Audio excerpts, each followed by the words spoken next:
Oi, oi, all right. How's it going? I'm Grant, you're you. This is the Doodle Review coming through with a new album to give a spin, chat some fraff about, and then assign an arbitrary score to. Today, it's the turn of the Lemonheads. Before we get into it, I'm going to do my obligatory plug of the newsletter.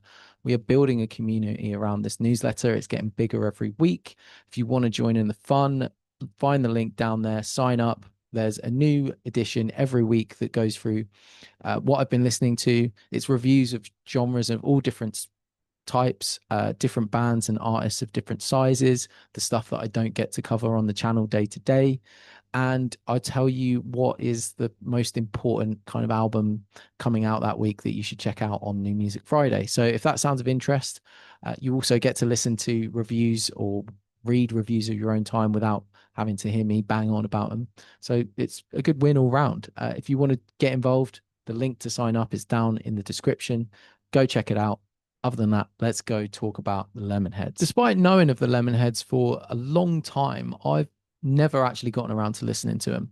And I just want to cop it right now. You know, for anyone that's followed this page for a while, I know that that is a phrase that I use all of the time and time and time again. I've heard of them, but never listened to them.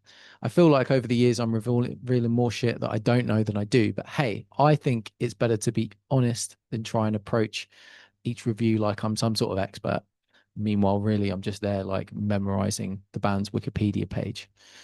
Prior to listening to this, Love Chant, the band's ninth album of original material and first in 20 years, I do remember two minor distinct experiences of the Lemonheads, though, from my childhood. Wayne's World 2 was a movie I played on repeat when I was growing up. So without even knowing it, I was already getting introduced to the band via their upbeat cover of Simon and Garfunkel's Mrs. Robinson. And that features like towards the end of the film, and I think it's in the credits as well.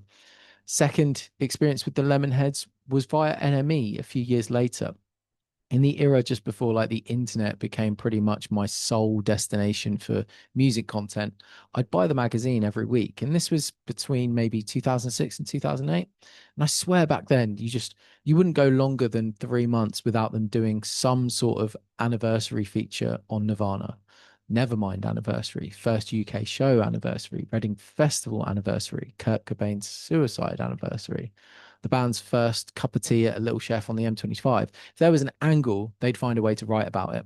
And I even remember one issue where they celebrated what would have been Cobain's 40th birthday, and it included like a heinous photoshopped image of what they thought he would look like at that age. Anyway, where was I going with this? The Lemonheads. Well, as part of those endless tributes, which, by the way, I lapped up as like a 13, 14-year-old.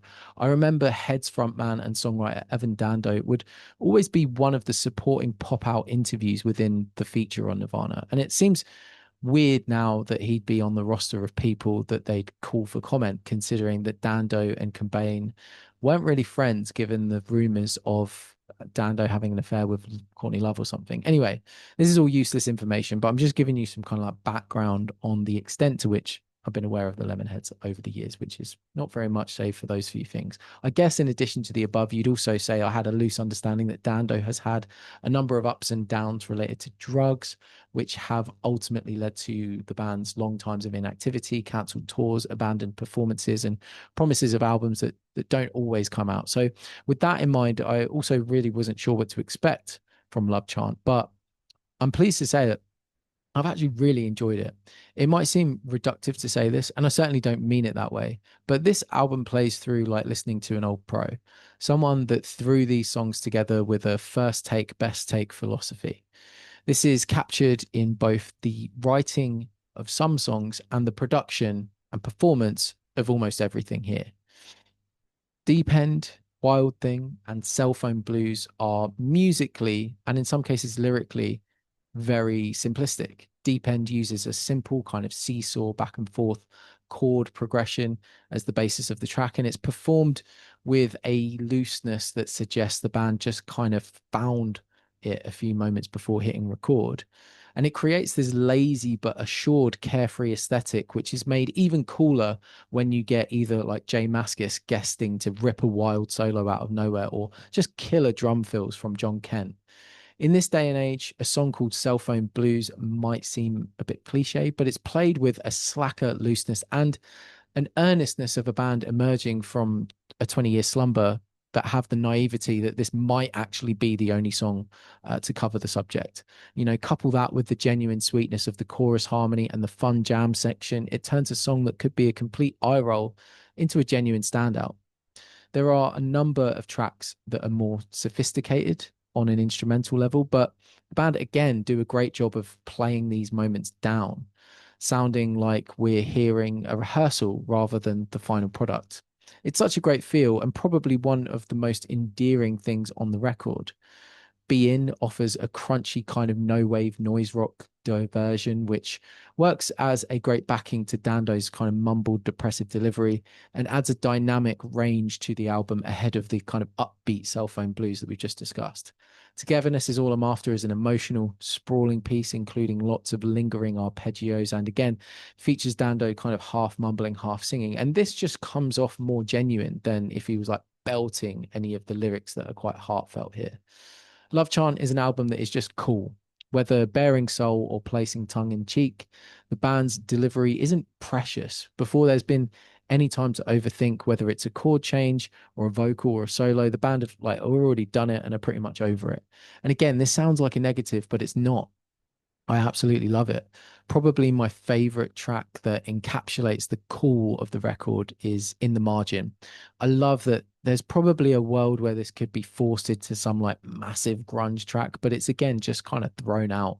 I love this almost spoken word verses with the backing vocals and the laziness of the kind of rock out section in the outro. Love Chant could be a case study in how to pull off the loose performance style that defines some of the best punk and garage rock over the years.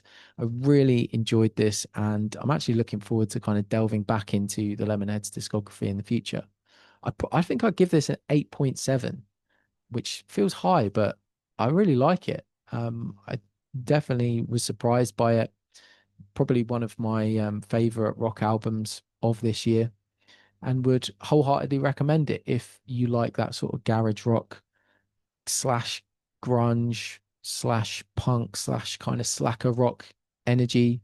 It almost feels like this could be the precursor to, in some respects, a band like Waves, with that kind of slacker rock energy. So I don't know. You tell me. My rating is what it is, but you're free to do as you please, and I'd love to hear what yours is. So let me know in the comments what you think of this. Maybe let me know what Lemonheads album I should try out next when I eventually get around to it. And other than that, time for me to knock it on the head. Catch you later. Take care, mate. My day go. Bye.